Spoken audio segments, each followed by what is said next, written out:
Padri adalah perang yang terjadi dari tahun 1803 sampai 1837 di Sumatera Barat, Indonesia antara kaum Padri dan adat. Kaum Padri adalah umat muslim yang ingin menerapkan syariat Islam di negeri Minangkabau di Sumatera Barat, sedangkan kaum adat mencakup para bangsawan dan ketua-ketua adat di sana. Berlangsungnya perang. Perang Padri merupakan salah satu pertempuran yang dilatar belakangi oleh perpecahan di kalangan rakyat Minangkabau, tepatnya antara kaum Padri dan kaum adat. Pertempuran ini terjadi di daerah Sumatera Barat dan terbagi ke dalam dua periode yang terpisah, yaitu pada tahun 1821 sampai 1825 dan 1830 sampai 1837. Waktu terjadinya perang. Puncak perang saudara ini terjadi pada tahun 1815, di mana kaum Padri di bawah pimpinan Tuanku Pasaman menyerang kerajaan Pagaruyung sehingga pecah peperangan di Kota Tengah. Terjadi pada tahun 1821 sampai 1825 dan 1830 sampai 1837.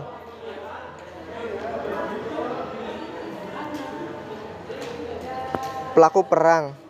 Saat itu kaum Padri dipimpin oleh Tuanku Nan Renceh, Tuanku Pasaman, Tuanku Rao, Tuanku Tambusai, Tuanku Lintau, Tuanku Mansiangan, Tuanku Pandai Sikek, dan Tuanku Barumun, atau lebih dikenal dengan sebutan Harimau Nan Salapan.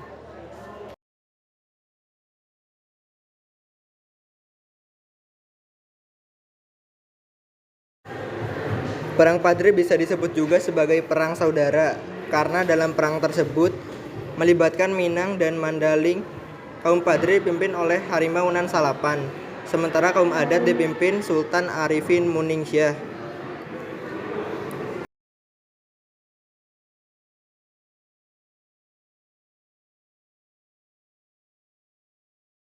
Latar belakang. Perang Padri dilatar belakangi oleh kepulangan 3 orang haji dari Mekah sekitar tahun 1803, yaitu Haji Miskin, Haji Sumanik, dan Haji Piobang, yang akan memperbaiki syariat Islam yang belum sempurna dijalankan oleh penduduk Minangkabau.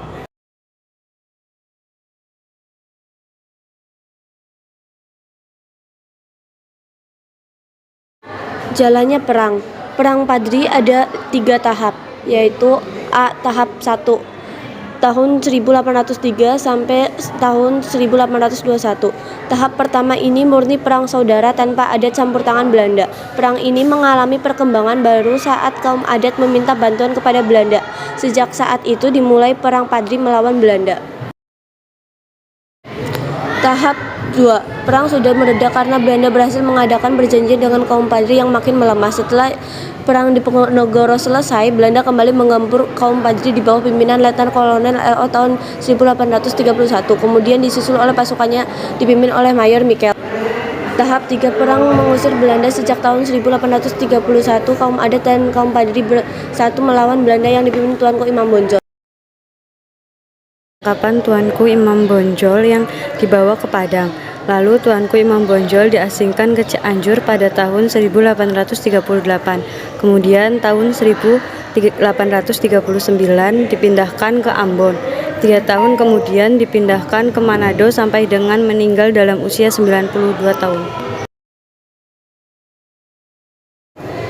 Dampak perang. Dampak yang langsung dirasakan setelah Perang Padri adalah jatuhnya kerajaan Pagaruyung atau wilayah Sumatera Barat ke tangan kolonial Belanda. Selain itu, Tuanku Imam Bonjol yang tak sudi untuk menyerah kepada Belanda harus ditangkap dan dibuang ke Cianjur, Jawa Barat.